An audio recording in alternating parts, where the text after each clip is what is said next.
Good morning. Morning. Good morning. Oh, and in case I don't see you, good afternoon, good evening, and good night. This is my boomstick. Here's Johnny. Are you not entertained? Are you not entertained? Righteous! Righteous! Yeah! I love the smell of napalm in the morning. Good morning, Vietnam! Houston, we have a problem. The first rule of Fight Club is you do not talk about Fight Club. All right.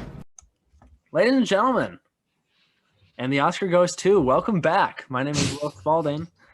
I'm joined as always by Sam Dierberger, and as always, the Oscar goes to Sam. So for like 40 weeks running now, the Oscar has been mine. Yeah, every time. Yeah, I don't know how you keep winning it, but you do. So well, you know, out of two, I it's not very hard competition. No, not at all. But yeah, it's we have an exciting episode today. We do, and this is a little delayed as of what we're talking about tonight. If you didn't read the title of the episode, we're talking about Oscar nominations. We've been looking forward to this episode for a long while. We're a little delayed here as we're recording this on Friday, just a few days after they were released, as we're recording sandwiched between my vacation and Sam's vacation. So we just squeezed this recording in. We're very busy people. So well, we both had to go down to Florida to swing some podcasting business deals. Right. We had to meet with our contemporaries. So I mean, yeah, we're busy over here at HQ. Yeah, as always, that's our motto: never stop, never stopping. So we are. So, but yeah, we're here to talk about Oscar nominations. We've been looking forward to this for so long, and then we have the Oscars in just a little under a month and a half here. No, wait. Mm-hmm. No, about 2 months. 2 months. 2 months. What are we looking at? Like late April? Yeah, late April. Oh wait, no. So that's So we're like 5 weeks out. Yeah, 5 weeks out. Okay, yeah, I completely had my math screwed up there. So we're like 5 weeks out. We're here to talk about all of what happened this past Monday and give our thoughts on every category and what this means, and we'll kind of give our predictions and then what we would want to win versus what we think will win. Those are different things. Right. But yeah, should we just get into it, Sam? Let's get into it. So I figured we should start with some of the lesser categories and save the big ones like picture, actor, director, actress for the end, if that works with you. Of course. So I guess we'll start off with visual effects. I'm going to skip some of the ones that Sam and I have no knowledge on, like documentary, short subject, and live action short film. I'll skip those, but congrats to those nominees as well. But for best visual effects, we have Love and Monsters, The Midnight Sky, Mulan, The One and Only Ivan, and Tenet. Sam, any thoughts here? Best visual effects. Wow. I mean, The Midnight Sky was just a flawless work of art. As we, I knew you were going to say that. We could also have this be like a reflection episode on both the movies we have done on this podcast, have covered, and also the movies that we were going to and decided against. If you recall, several months ago, we were going to do The Midnight Sky. And we audibled, yeah. And I was like halfway through watching the movie when you texted me and you're like, we're not doing this. I'm like, I can't. It was quite a time. So I mean, I didn't sit through Milan because I don't want to give Disney my money. Right. I guess by default, I'll just give it to Tenet. Yeah, I saw all those movies except The One and Only Ivan, and I think Tenet's easily, I mean, it's doing the most. I mean, we're putting things in reverse. I mean, I didn't really super enjoy the movie, but you're putting things in reverse, which is a visual effect. I don't know how this couldn't be Tenet. Am I right? I mean, they got to give him something. Yeah. So I think this one's Tenet, kind of by a landslide. I mean, that's what I want to win, and that's what I think will win / hope would win as well. You remember, like, before Tenet came out and it hit all these delays, do you remember when there was actual Oscar buzz around Tenet? Oh my gosh, yeah. Picture. That was hilarious. Could Christopher Nolan get director? No. Yes, I do remember that. It made so much sense at the time, but in retrospect, it's like, what were we thinking? Yeah, what were we thinking? It was a simpler time. We knew no better. We were so desperate for decent movies. So that's best visual effects. On to production design. Okay. Another Tenet nomination. So we have Tenet, News of the World, Mank, Ma Rainey's Black Bottom, and The Father. All excellent picks, I think. Yeah. Yeah. Obviously, we have not covered The Father yet, and The Father is going to crop up a lot in this discussion today. And we'll get to that. And we'll get to it. So, not much I can say, although based on the trailer and the still frames, I mean, I don't know that there's anything particularly like spellbinding about The Father's production design. From what I understand, it's just set in contemporary Britain. Yeah, based America. on a play. So yeah. So I mean, I don't know how much we need there, but I would actually give this to Mank. I would too. Do I think Mank's gonna get it? Yes. Do I think it deserves it? Yes. Actually. Yeah, I agree. Because it really drew you in right away. The first thing that struck me with Mank was the aesthetic of it. Because it's shot to look like a 1930s, 1940s picture, and I thought that Mank did a great job of kind of pulling us into that character. Some of those shots of like 30s LA is pretty astounding. So yeah, I'm gonna give this to Mank. Yeah, absolutely. I think Mank deserves this. Above all else, it is a Hollywood movie, and Hollywood loves Hollywood movies. Mm-hmm.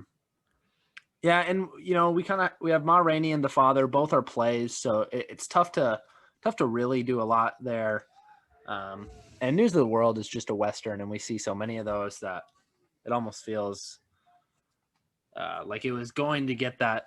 It was going to get that spot no matter what, but Right. that it's just not very interesting. So yeah, I'd give this one to Mank as well.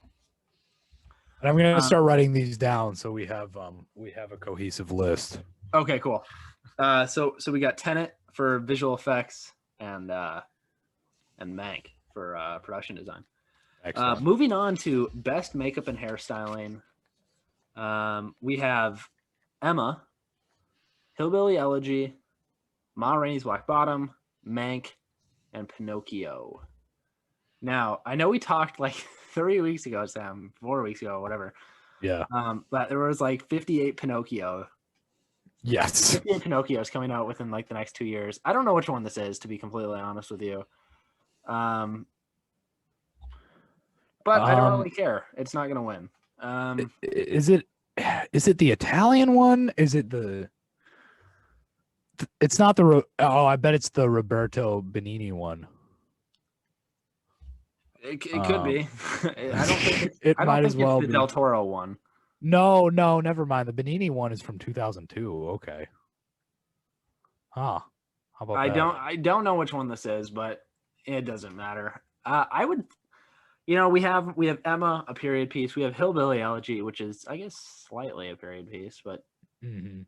these are all period pieces now that I look at it. Right. This one's really tough. I could really see it going anywhere. I think Mank has some great hairstyling and makeup. Ma Rainey really does too, especially with Viola Davis. Yeah. But Hillbilly Elegy really made Glenn Close and Amy Adams look completely different. Not a great movie, but certainly in that respect. Sam, do you have any thoughts here? Well, yeah. I mean, I think I'm gonna both give it to Hillbilly, and I think Hillbilly is gonna win. Just because it is very difficult to make Amy Adams ugly, and they managed to do that. Yeah. So, My only concern is it too bad of a movie to give it to it? Because I feel like that can happen. Well, Glenn Close and Amy Adams are both. I mean, they're Academy mainstays, and so is Ron Howard, for better or for worse. Yeah, he is. And again, it's another consolation prize, maybe I would call it, because the hair and makeup is good. I think on an objective level, anyone absolutely. can look at the movie and be like, yeah, I mean, you have two of the best actresses of each of their generations in this movie, taking place in like the Appalachians, and they're transforming into characters that are completely different. They look absolutely unrecognizable. So, I mean, yeah, I'd be fine with giving it to Hillbilly, and I think they will. It's interesting when we did our review on that. I'm pretty sure we predicted like 2 nominations, and I think it got both of them that we predicted. Yeah. So they should probably just pay us at this point. But moving on. So what's your official pick? Well, are you going to give it to Hillbilly? I'm going to say either Hillbilly Elegy or Mank. Yeah, it's definitely one of the two. We can always revise this list at later dates and let the audience know. Sure. So moving on to Best International Feature Film. I've only seen one of these. We have Quo Vadis Ida from Bosnia and Herzegovina, The Man Who Sold His Skin from Tunisia. That's an interesting title.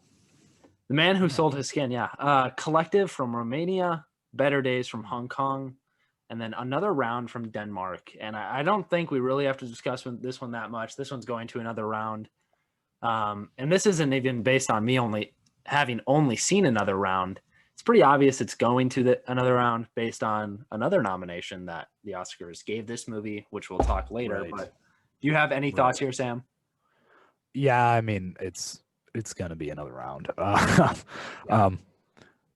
mean, what a quirky movie, right? I know we never did an episode on it, but it's just it kind of came out of nowhere. It's so random. I mean, the concept is just so like out there, but it really plays into that like midlife crisis type of story really well. And you're watching it, and it is it's in Dutch, and which is kind of crazy. And then but you're so engaged in the characters that you kind of forget you're watching in another language.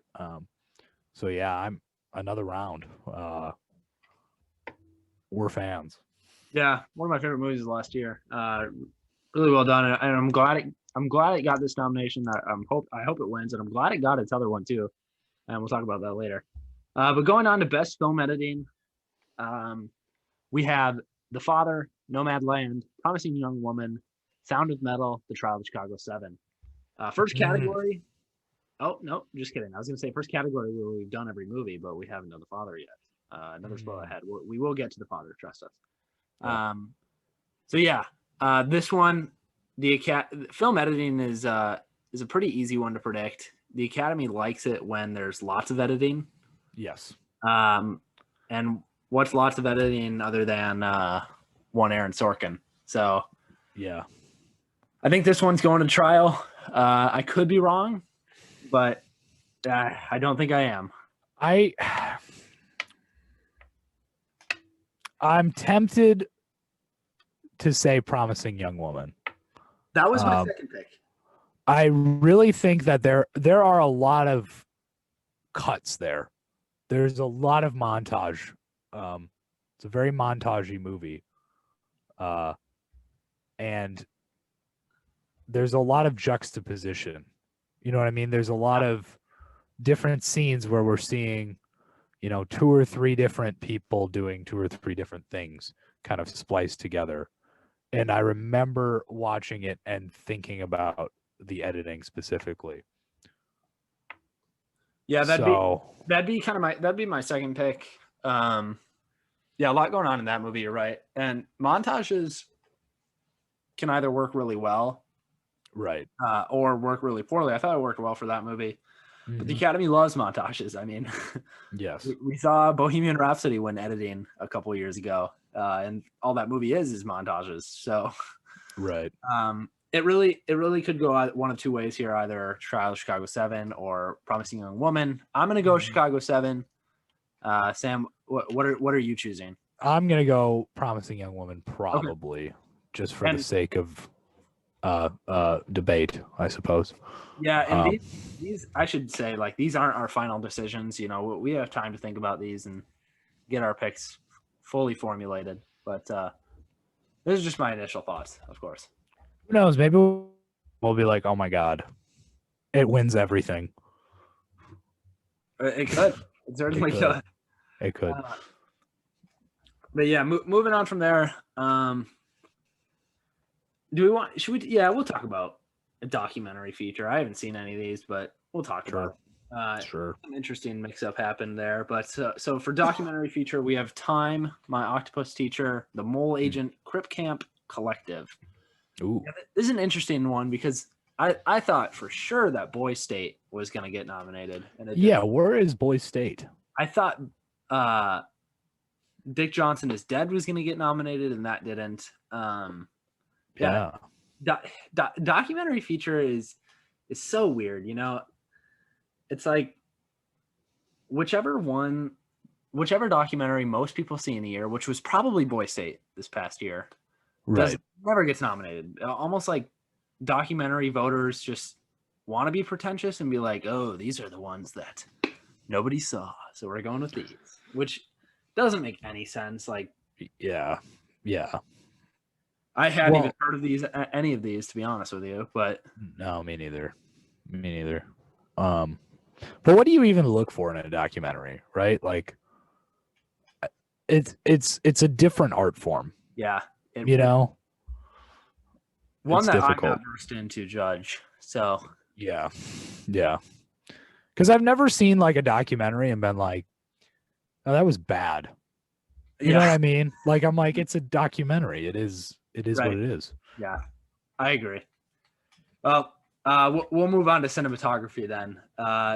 This category, I think it's pretty. I think it's pretty obvious, but we'll see.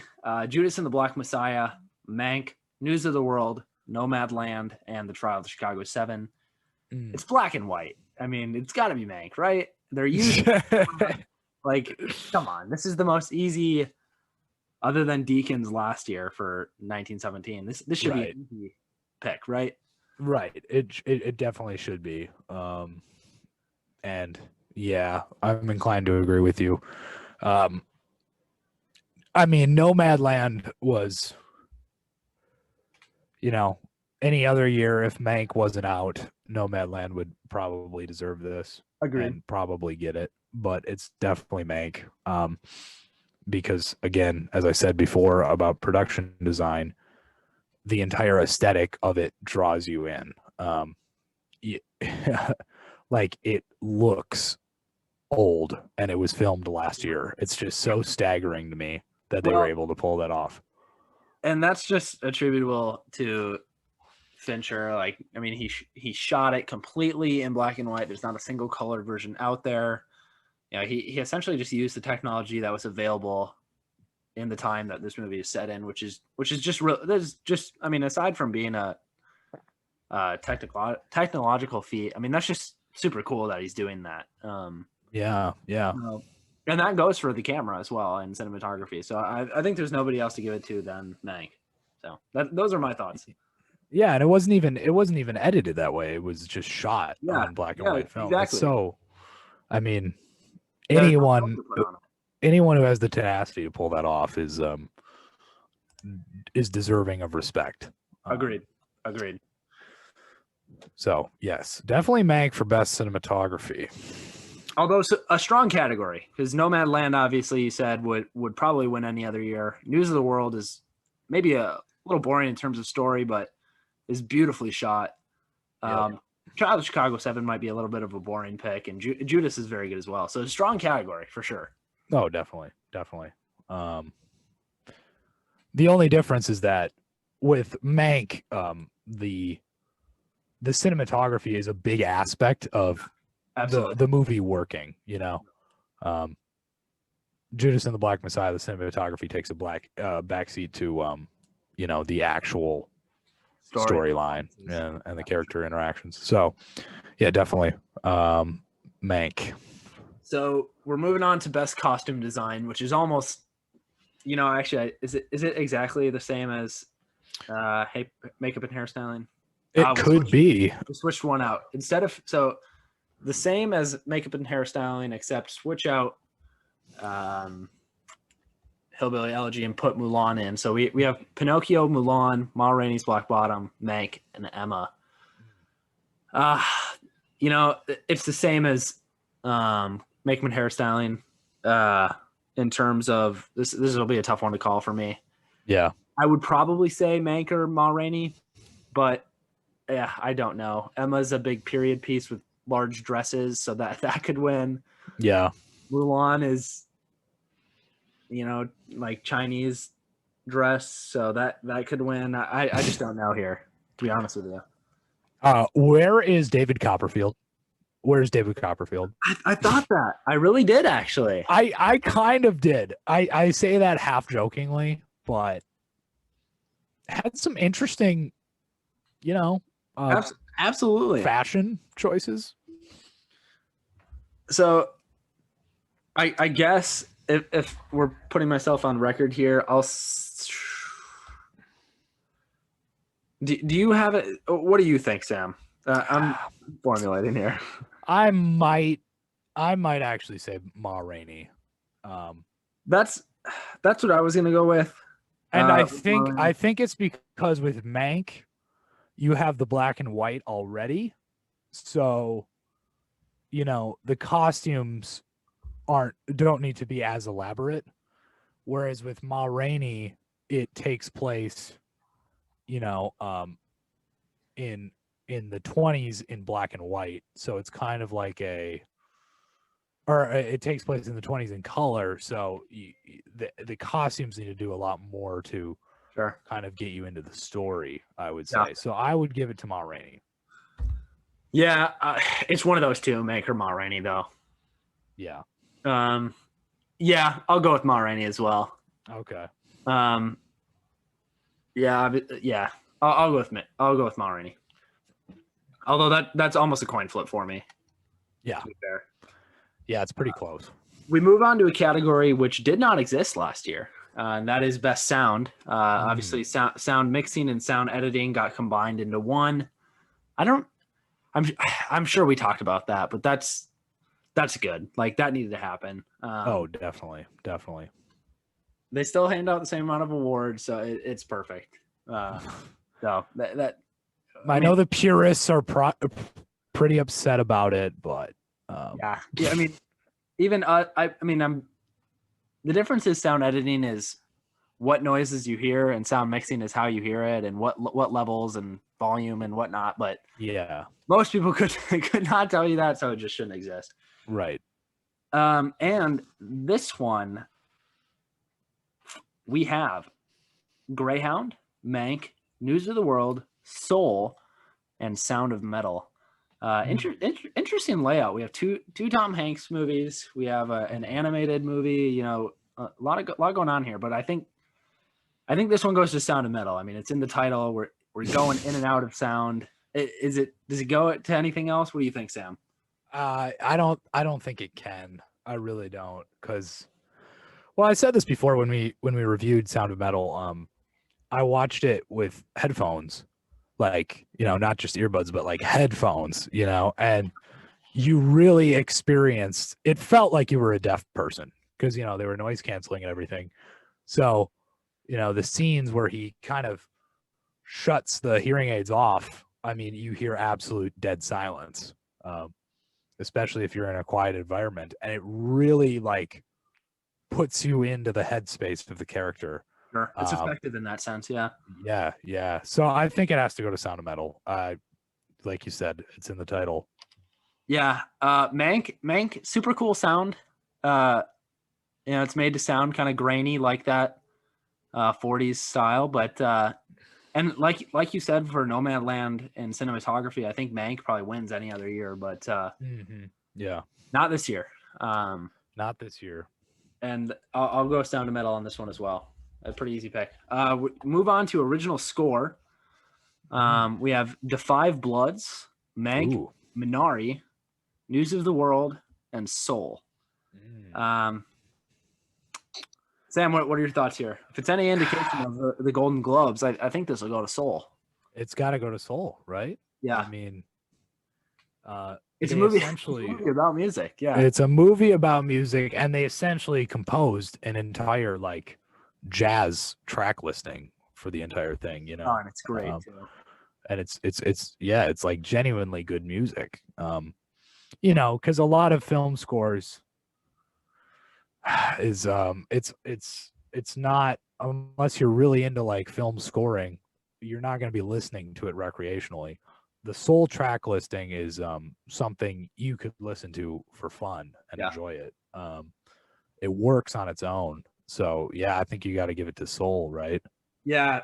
Trent Reznor and Atticus Ross, the scorers, also did Mank, so they're twice nominated this year, which is interesting. But good for them. Yeah, really, really good job, and I think that one has to win. Yeah. It's and John Baptiste, who I think is extremely undervalued, actually, because he does the Stephen Colbert Show, and it's like, dude's probably one of the most talented musicians working today. Right. And it's like, I feel like this man should be doing more. That's all I'm saying. Yeah, agreed. Well, I think it was a contention for a while if his name was going to be put on as one of the scores as well, because I guess he did slightly less than Reznor and Ross, but he got at it, so good for him as well. Yeah. Next, we go on to the other music category, original song. We have Fight for You from Judas and the Black Messiah, Hear My Voice from The Trial of Chicago 7, EOC from The Life Ahead, Speak Now from One Night in Miami, and Husavik from Sam's favorite movie last year, Eurovision. Oh, God. Sam, how does that make you feel? Eurovision Song Contest will forever be known as, or when they sell the Blu-ray disc, it'll say Oscar nominee at the top. They even got the name wrong. That is not the full title of the movie. It's like The Story of Fire Saga or something like that. Yeah. I'm like, what the God, that's so stupid. But yeah, when you go to the Target and you're like, I want to buy me some Eurovision, because I don't just want to watch it on Netflix. I mean, I gotta get the Blu-ray version, of course. The Criterion Collection. Right. You pick it up and you see at the top it says Oscar nominee, and you think, oh my gosh, this movie must be great. Oh my God. So that's what wins, right? How much should they pay the Academy? How much should they bribe the Academy? Oh gosh, I don't know. To throw that on there. This one has to win, right? I mean, it has to. Right. And then it'll say Oscar winner at the top of the Blu-ray. God damn. Now, I want Speak Now to win, just because I love Leslie Odom Jr. I think he's super talented, and I'd like him to win. But what are your thoughts? Yeah, I think Leslie Odom Jr. probably, I would agree with you, mostly because he himself is the ultimate performer. He can act, he can sing, he can write. Yeah. And so, given that he actually does play Sam Cooke in the movie, and he wrote the song, and he performs it, I think you got to give it to Speak Now from One Night in Miami. I agree with you. Which I watched it over the weekend. Yeah, it's something. It's something. I can see the appeal. It's definitely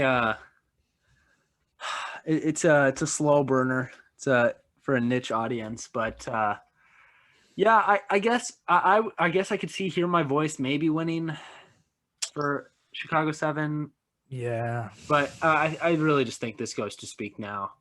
It is interesting though, Sam, that 3 out of 5 of these songs are about like social justice type thing. Fight for You, Hear My Voice, Speak Now, which is interesting. And Husavik. I mean, Right. Right, yeah. Icelandic people. But yeah, Icelandic rights. Yeah, I'm gonna give it to Speak Now. Agreed. Yeah. Moving on to some of the bigger categories, we have original screenplay. Ooh. Judas and the Black Messiah, Minari, Promising Young Woman, Sound of Metal, and The Trial of the Chicago 7. Thoughts? It's a good category. It's a really strong category.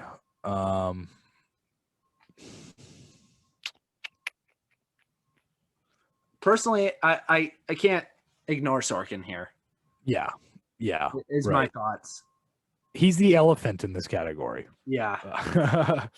I mean, everyone else we have, I literally think everyone else is a first-time director. I know Darius Martyr, or a first-time writer, first-time writer-director. I believe all of them are writer-directors, which is cool.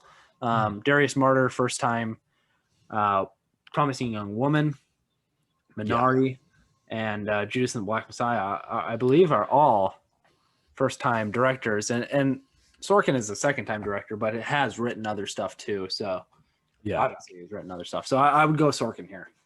I think, yeah, you're right. I think it has to be Sorkin. And we said this right away when we were reviewing Trial of Chicago 7 right away. We're like, yeah, this is a pretty safe pick for screenplay, whichever place it ends up in. I'm actually surprised personally that it is an original screenplay. I would have thought that it was adapted from a book of some sort. Yeah, I guess no book. I don't know. I guess he must have consulted a variety of sources. So yeah, I guess I'll give it to Sorkin. And that's not to, dismiss my enthusiasm for it, because I think it is a very good screenplay. It's very talky. But I just, it's very talky, and it's very, it's pretty conventional. Yeah. It does a lot. It balances quite a cast of characters, and it tells a pretty wide reaching story over the course of 2 hours. So yeah, it's impressive. So I'll give it to Trial of Chicago 7. And I got to ask you, Sam, what are your thoughts on the absence of Mank in this category? Yeah, Jack Fincher. They snubbed David's dad. He is rolling over in his grave, angry. I can't believe it didn't get nominated. I can't believe it either. That's a more talky film than Trial of Chicago 7 is. It's much more talky, and it's clever. It's witty. Yeah. I mean, if it was in the category, I would give it to it.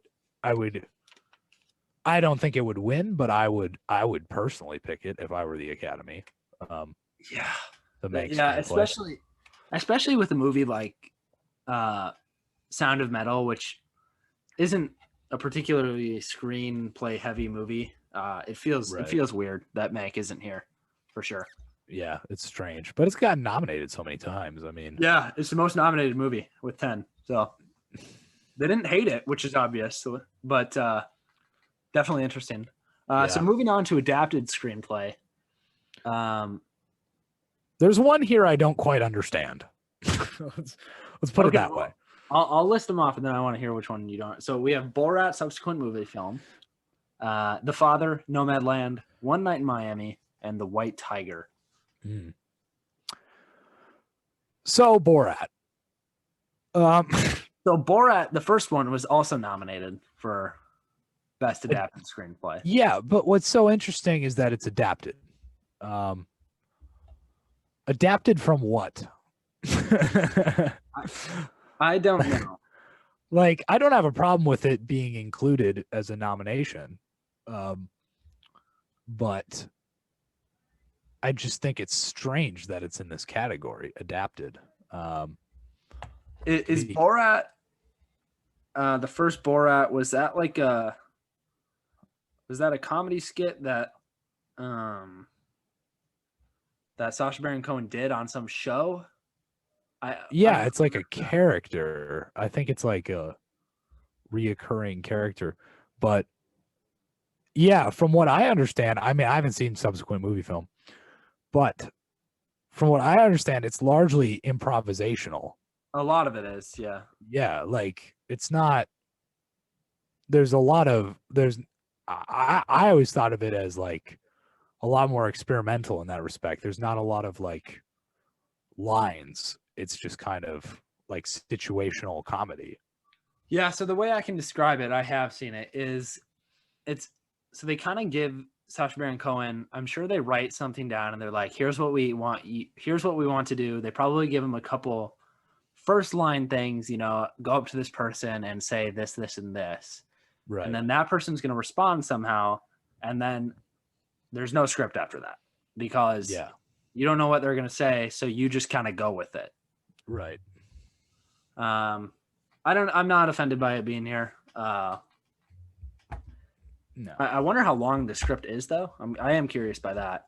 How many pages it is. But to be fair, there is a lot more script in this one than there is in the first, because in this one there's a lot more time with just Borat and his daughter just doing stuff, which is obviously not improv because there's nobody else there. So they obviously wrote that stuff. So it's still interesting regardless. Yeah. So, I mean, I'm not sure with this one. I'm going to go Nomadland. It's the powerhouse in this one. I mean, The White Tiger, I haven't even heard of. Borat obviously won't win. One Night in Miami won't win just because, not enough. The Oscars didn't like it as much. And Nomadland is much more liked than The Father. So I would just give it to Nomadland just because of how big of a powerhouse it is. Yeah, I mean, and this might reveal which direction I'm going later, but I don't think The Father is getting as much appreciation as it should in these kind of bigger categories, even though it's been nominated a lot. What is it, 9 times? I think it's 6. 6? I think. I thought it was more. I don't know. It's between The Father and Nomadland. I would probably dark horse pick. I'm going to give it to The Father, just to see what happens. That could be. Probably right. We'll have to see. Yeah.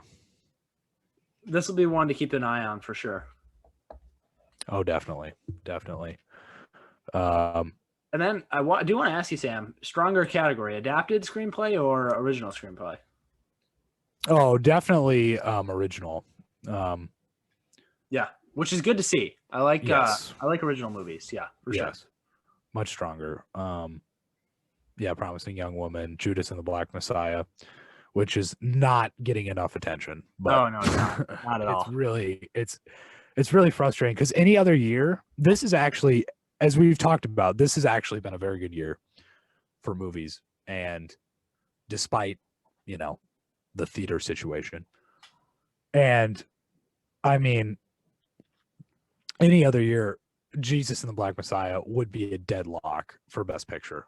I mean, but we're just like grazing over it because it's so it kind of falls into the into the abyss of really solid films. So yeah. Well, moving on to animated feature, which Judas and the Black Messiah got snubbed for again. Couldn't believe it. We have Onward, Over the Moon, a Shaun the Sheep movie, Farmageddon, Soul, and Wolfwalkers. Easy pick here. Easy pick. A Shaun the Sheep movie, Farmageddon. It's a deadlock. Yeah. No, this is interesting, Sam, and I want to get your thoughts on this. So last year we had a Pixar movie win, Toy Story 4. Yeah. This year we're gonna have a Soul. Wow, I said it again. We're gonna have a Pixar movie win. This year Soul. We also had another Pixar movie nominated, Onward. Next year we have a Pixar movie coming out called Luca, which just already seems like a deadlock, or an easy already favorite. Yeah, sure. Sam, is Pixar just on the track to win this the majority of the years? I mean, it's ridiculous at this point. Like, I suppose so, but like, who else would they give it to? Like, I'd rather them continue to give it to Pixar, which has creative and interesting movies. Oh, absolutely. Than anyone else.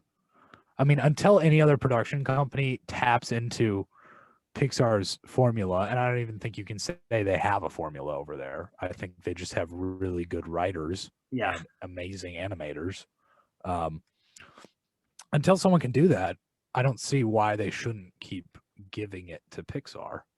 I think the main thing is, most animated movies are made for kids. Pixar movies are made for, they're made for kids, but like there is adult content riddled throughout their movies. So Soul is pretty heavy for children.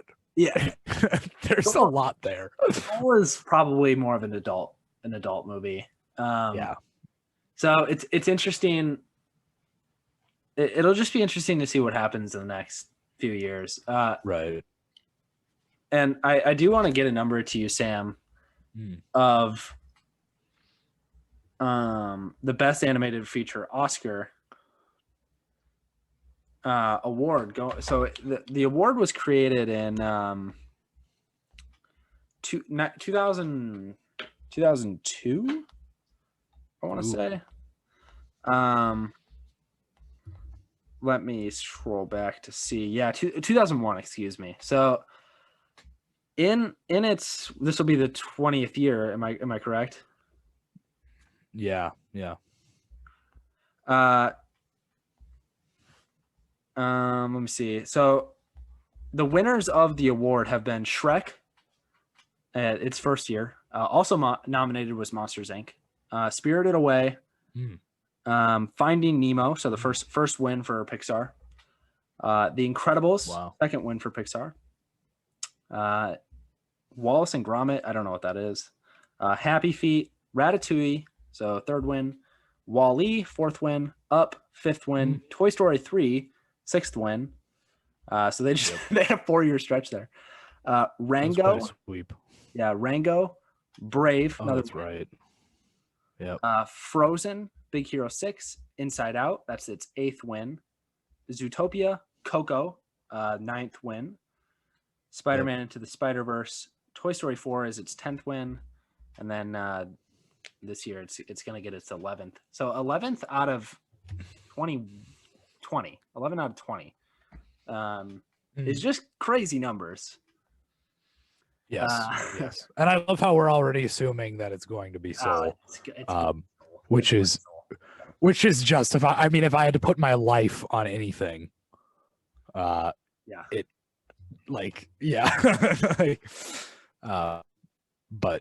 yeah.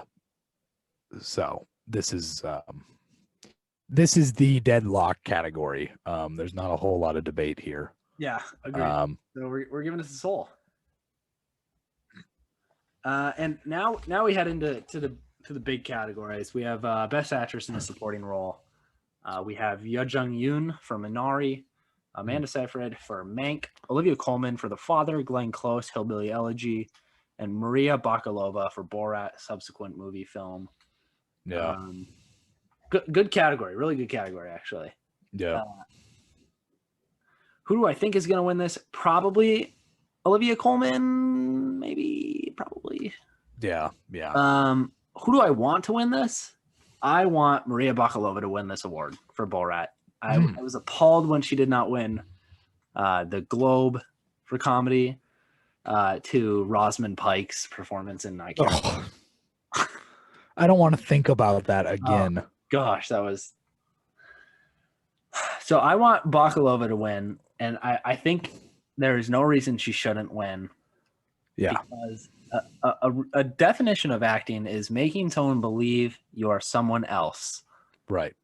And there is no better way this has been displayed than Sacha Baron Cohen in Borat and Maria Bakalova in Borat, because they are literally making people believe they are someone else. And there's just no reason this should not be Maria Bakalova. I know it won't be, but I'm just glad she got the nomination. Right. Yeah. Yeah, I think another dark horse pick would be Yoo Jung-yoon. Yeah, I like her as well. She is an Ari fan, so yeah. And again, it's me trying to give Minari its due, because that's another one that's getting underappreciated, I think, in this inexplicable nomad land, love fest. Yeah. We're just not talking about Minari enough. But yeah, I would honestly, I think it's gonna go to Olivia Coleman. I think so too. She's just been getting just an overwhelming amount of buzz. And we've seen Coleman win before for lead actress a couple years ago in a role where she probably shouldn't have even won, and this year she probably should win and will likely win. She's an Oscar favorite, is what I'm trying to say. Yes, and I think she'll take this one. But again, really strong category. I mean, Yoo Jung-yoon was really good. Amanda Seyfried, I know we predicted from the beginning. Olivia Coleman is great. Glenn Close, obviously, not a great movie, but we thought she was pretty good in it, and then Bakalova obviously as well. So another strong category. Yeah, absolutely. And it's funny because I think that Olivia Coleman's career right now is really comparable to what Glenn Close's was 20 years ago. Yeah. Oh, for sure. Yeah. They're very much in the same kind of tradition. So. And I should say, very interesting to see them there. With this nomination, Glenn Close becomes the highest nominated actress with no win. Really? Enough. Yeah, she was tied. She was actually tied with her co-star Amy Adams. But now that she has her nomination, she's now winning. And also, interestingly enough, Glenn Close was nominated for an Oscar for Hillbilly Elegy and a Razzie for Hillbilly Elegy. Ooh, that is wrong. With Best Actress and Worst Actress, got them both. Look, you could give a lot of Razzies to Hillbilly Elegy, but Glenn Close is not one of them. Yeah, Glenn Close is one of the saving graces of the movie. Yeah. Give it to whatever that lead actor's name was.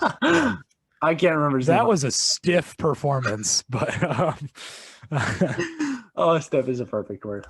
So we go on. I think we're both predicting Coleman there, but we go on to actor in a supporting role. We have Sacha Baron Cohen for The Trial of Chicago 7, Daniel Kaluuya for Judas and the Black Messiah, Leslie Odom Jr. for One Night in Miami, Paul Raci for Sound of Metal, and Lakeith Stanfield for Judas and the Black Messiah. I saw that and I couldn't believe it. I said, "What? He's the lead. He is the lead."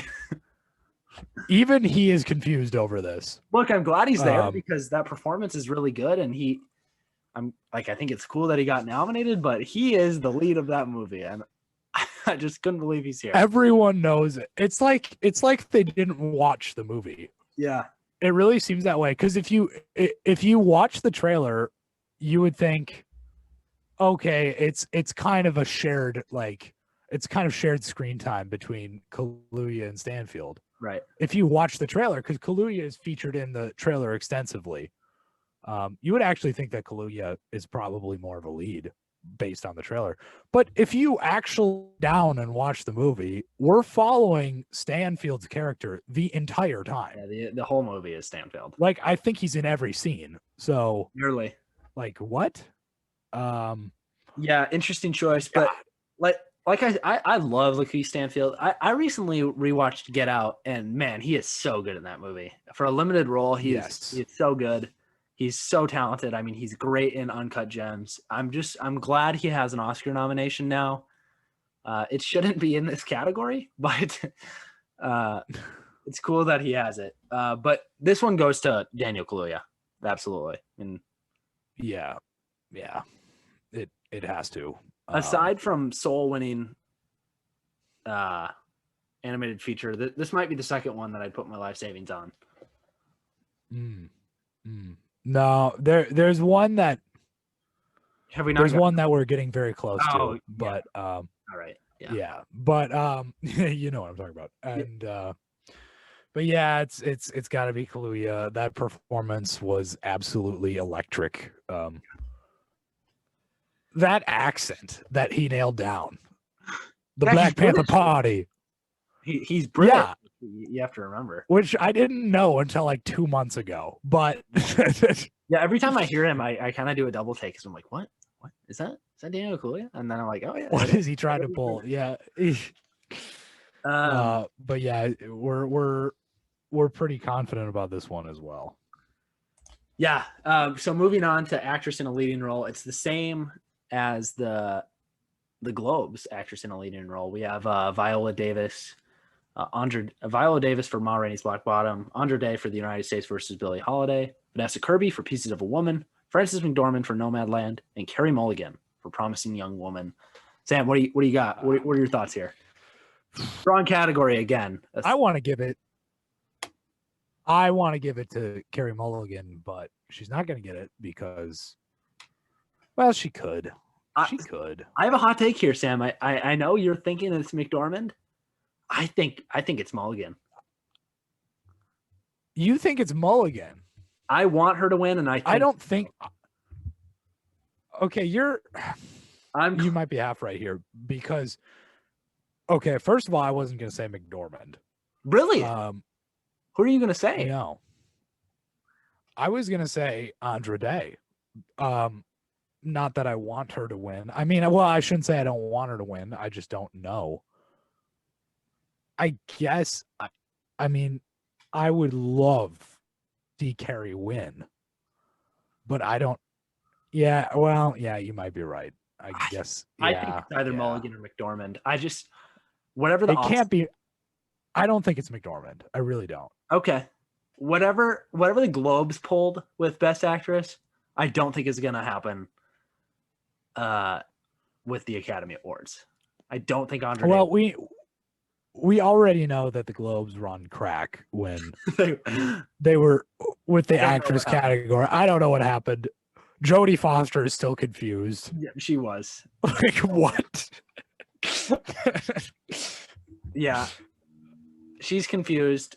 Osmond Pike won, which and Andra, they just didn't know what they were doing with actresses. But I hope it's Mulligan, man.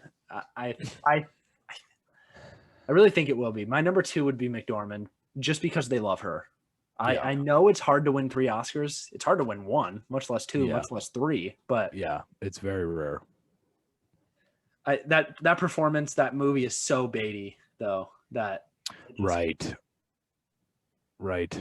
And yeah, I mean, it is nice. If you look at, Mulligan's character in Promising Young Woman, it is kind of an anti-hero, and that would just be a nice change of pace for the Academy. Yeah. To pick a character like that. kind of a morally ambiguous look. So yeah, you're probably right.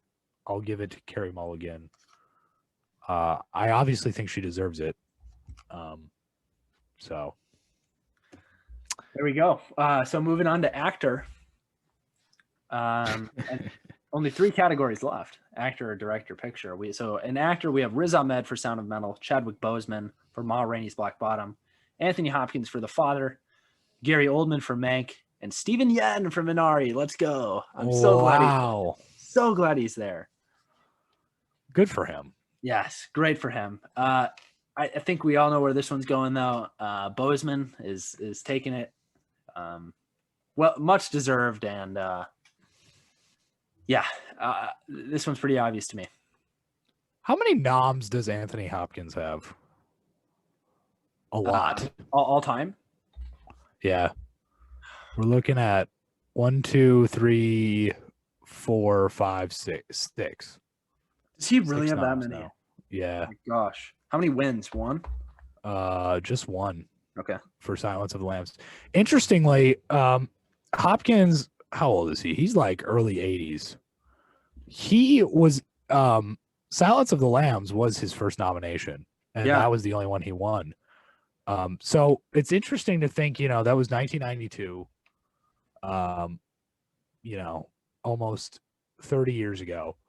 So really, he did not find, I know we think of him as like an Academy favorite. He did not find Academy success until, his mid 50s. Right. Which is, pretty astounding. Back-to-back years for him too, which is cool. Yes. Yeah. It's kind of a late career renaissance. Yeah. Yeah. Really, really great to see. I know. Yeah. His last nom before that was Amistad in 1998. Yeah. So it had been 20.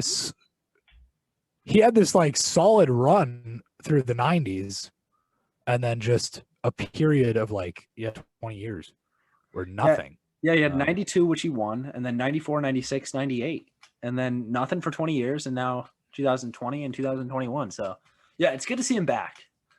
Love Hopkins. So, and you know what, Sam, and I'll talk about this in a little bit too. Boseman is the clear favorite here for me. I believe was this the one you were hinting at earlier? Oh yeah, of course. Okay, so a little background here. Last year, I got a little sick of people really hyping up 1917.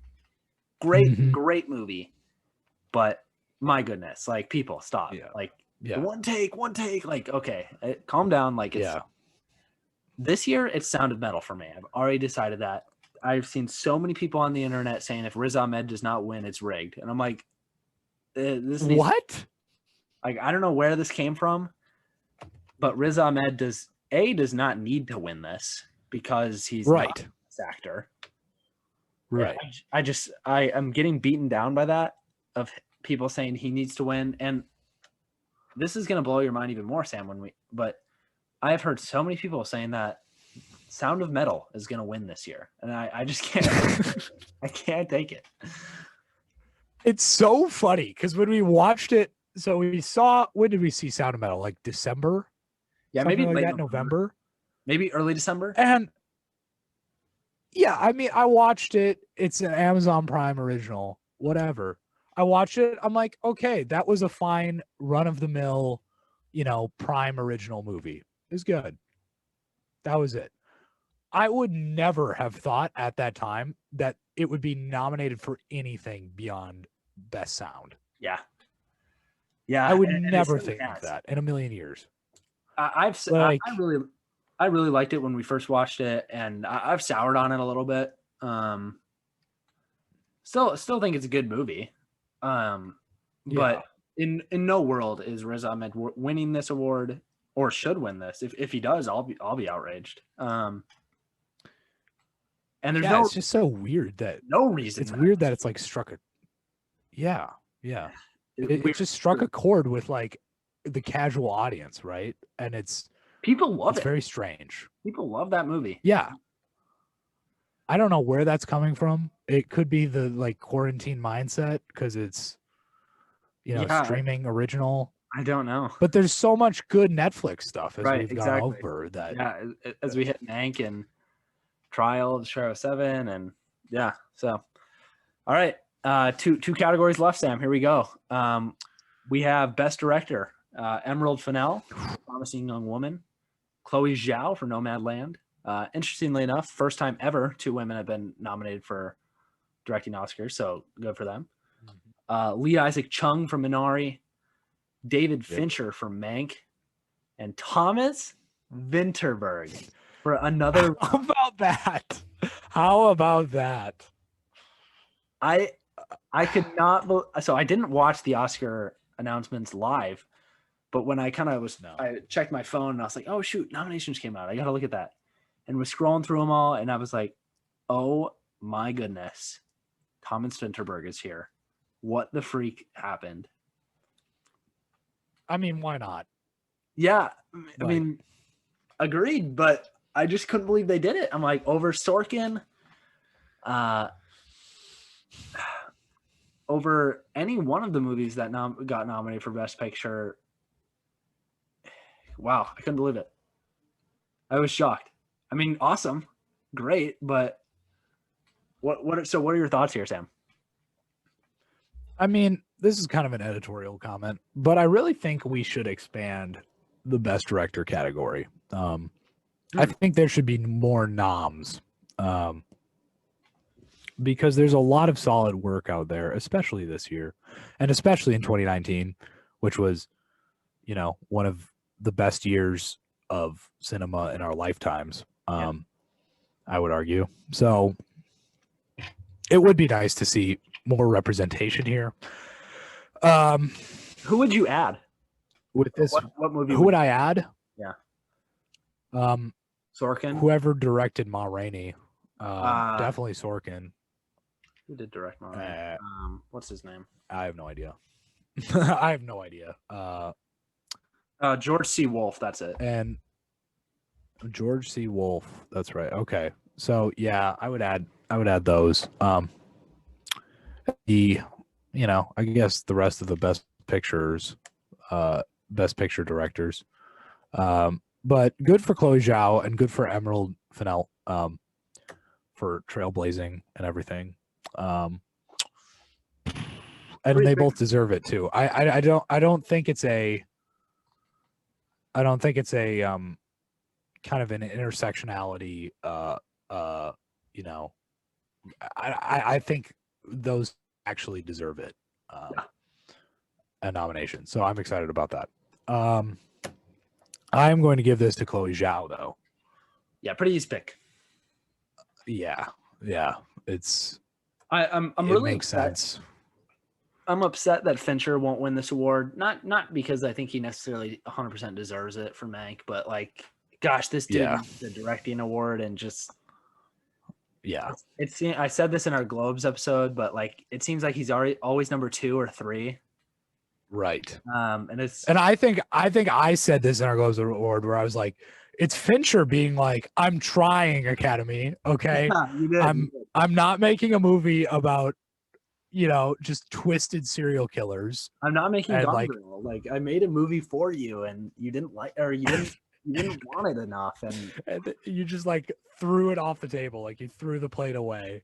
Like I made you something that you would enjoy. Yeah. And you had no respect. It really stinks, actually, and I feel for him. It does bother me. Yeah. Cool. Really interesting category here, though. I like the addition of Vinterberg. I like Lee Isaac Chung. There's some cool ones in here. So, yeah, definitely. Moving on to our final award, Sam, of Best Picture. We have The Father, Judas and the Black Messiah, Mank, Minari, Nomadland, Promising Young Woman, Sound of Metal, and The Trial of Chicago 7. Sam, what's missing? What is missing? Well, I'm thinking of ending things. Where is that? Where is that? But you knew that wouldn't be there, though. No, I knew that wouldn't be there. Also, Blow the Man Down, I should say, is I maintain is one of my favorites of the year. That's another Prime original that got lost in the fray. Shuffle. Yeah. I can't Lost in believe the Ma Rainey's not here.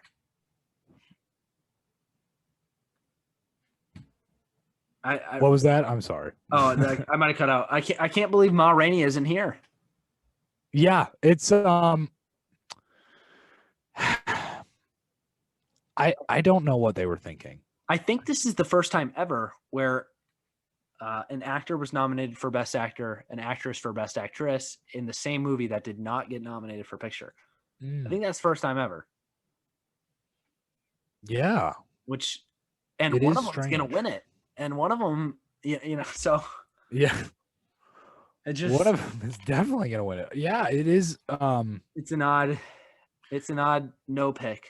For sure. What would you take? Oh, well, yeah, the answer is Sound of Metal, obviously. Yeah. If you were going to take something out. But. I've seen the internet people, Sam, and I hate internet people, but I've seen them saying that Sound of Metal should win, and I just don't get it. I don't get it. And I'm starting to edge towards not liking it just because I see people say, like, if Sound of Metal doesn't win, it's rigged. I'm like, okay. Is that the only movie you saw this year? Yeah. Well, it's like, first of all, the Academy is rigged. I mean, what was it in like 2012 when they got like 4 or 5 Academy members to report anonymously that they voted for 12 Years a Slave and had not seen the movie? Like, there's definitely a lot of groupthink in the Academy. Like, you don't want to be, you don't want to be the odd man out. Right. But yeah, I mean, on paper, it just makes so much sense that Ma Rainey would be on here, right? I would really think so. I mean, it hits costume, makeup, and hairstyling, actor, actress, screenplay. Wait, did it hit screenplay? It might not hit screenplay. But point being, like, man, it hit a lot of things, and it just yeah, it didn't get picture. It's so frustrating. Yeah, it stinks. And yeah, like I said, any other year, Ma Rainey, I would give it to him. Heck, even this year, was Ma Rainey exactly my favorite out of all of these? Not exactly, but if it won this year, I'd be completely happy. The annoying part to me is that the Best Picture category allows for 6 to 10 movies, and we have 8 this year. I just don't understand why they didn't throw in a 9th. I don't know. I don't know. And I don't know what Sound of Metal is doing to the Academy that, like, again, is it some kind of bribe from Amazon? Like, do they want their movies to be taken seriously? The only thing I can think of is that Netflix, which had Ma Rainey, it was probably tough to campaign so many movies. I mean, you had to campaign Mank, you had to campaign The Trial of Chicago 7, you had to campaign Ma Rainey. You had a lot to campaign, and Amazon only had Sound of Metal. That's the only thing I can think of. Right. But what are your thoughts on this category, Sam? What do you think's going to win? What do you think's a close second and third? Look, I'm going to give it to Nomadland. Just because, I was thinking it before, and, the Golden Globes obviously cemented my thinking there. So yeah, I guess it's Nomadland. I think Trial has lost a lot of its steam. It has. It really has. Since November. So that's a big part of it, right? And yeah, I guess it's Nomadland. Again, it's fine. I still don't understand what kind of spell it's putting on people. I didn't walk away from it blown away. It's a nice little movie. I love Frances McDormand, but yeah, I'm slightly disappointed about it, but I think it's going to be Nomadland. It's pretty easy pick. I like the addition of Judas and the Black Messiah in here. I wasn't sure if that was going to make it, just because it kind of came out late. wasn't sure if enough people saw it, but love that it's here. I agree with you. I think Trial of the Chicago 7 has been losing steam. And what's interesting is Promising Young Woman has been gaining a lot of steam. Mm-hmm. I think that's probably your number 2 at this moment. Yeah, probably. Minari and Trial of Chicago 7 are probably 3, the tied for 3rd or 4th, whatever. Yeah. But yeah, this one's Nomadland. And I think in 40 years, when we're like looking back at Best Picture winners, this one will get lost in the shuffle, which is, Yeah. It is what it is. Right. And, for the way Nomadland goes, I don't think it's going to age particularly well. I understand that it's set during the Great Recession. So it kind of has a little bit of backdating to it. And I like to quote, the Coen brothers. Someone asked them, why do you always set your movies in the past? It's like, well, they age better because you're focusing on setting them in the past anyway. And you don't get distracted by what's going on right now, what's trendy. But my personal pick for Best Picture, if I were the Academy, would be Mank, because I enjoyed it the most. And also, if we look back in 40 years, Mank is going to age like fine wine. Yeah. It could have been made any time in the last 80 years. So yeah, I would definitely go with Mank if I were the Academy. It's going to be Nomadland, which I think is a bit of a mistake. But again, you could give it to Judas and the Black Messiah. You could give it to Minari. You could give it to Promising Young Woman. You could give it to Trial, and I'd be a little happier about it than Nomadland. My pick would go to Minari. And to be completely honest with you, of the 8 nominees, I haven't seen The Father yet. I'm going to go see The Father literally as soon as we're done recording here. And then we'll do that episode, The Father, next week as a teaser. But yeah.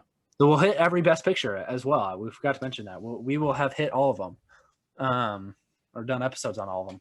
But my original point being, I would rather have other than Sound of Metal, every other movie above Nomadland. Yeah. I'm with you on that one. So, and we'll see where The Father lies, but I'd say Minari would be my number 1. Yeah, and that's fair. So yeah, it is what it is. But we can see what happens. A lot of stuff happens in the course of 5 weeks. You're right. And I have to ask you one more thing, Sam. So Mank with 10 nominations. The next closest is 6, and a lot of ones have that. The Father has that. Trial of Chicago 7 has that. Nomadland has that. What do you think's coming away with the most awards? Promising Young Woman has 6. Yeah.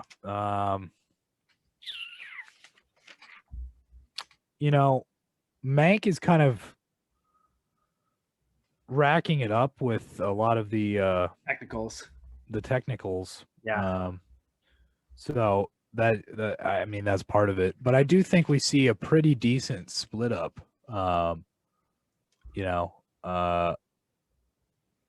With a lot of the bigger categories, and which is good. It's not too exciting when you see a sweep at the Oscars, but I guess maybe Mank or Nomadland with.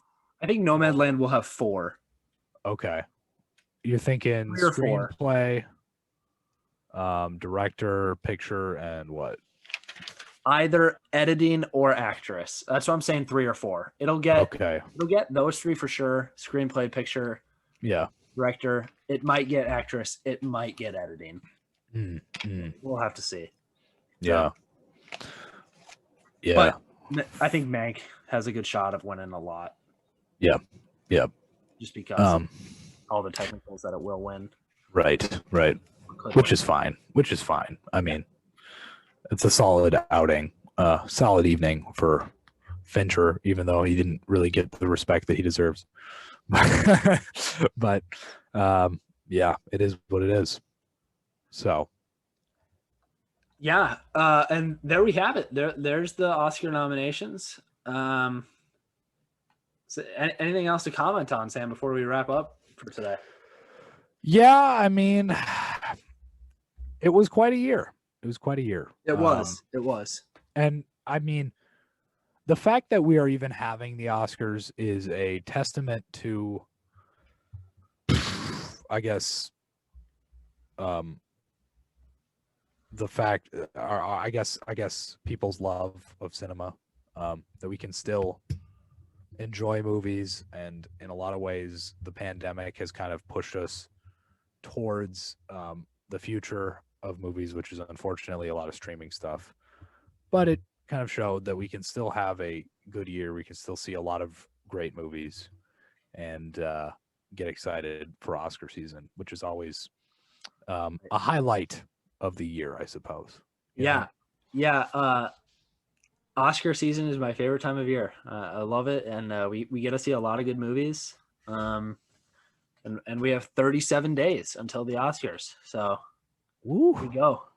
It's winding down, and then we'll really we will put 2020 behind us. Yes. We're gonna stop dwelling on it. Right.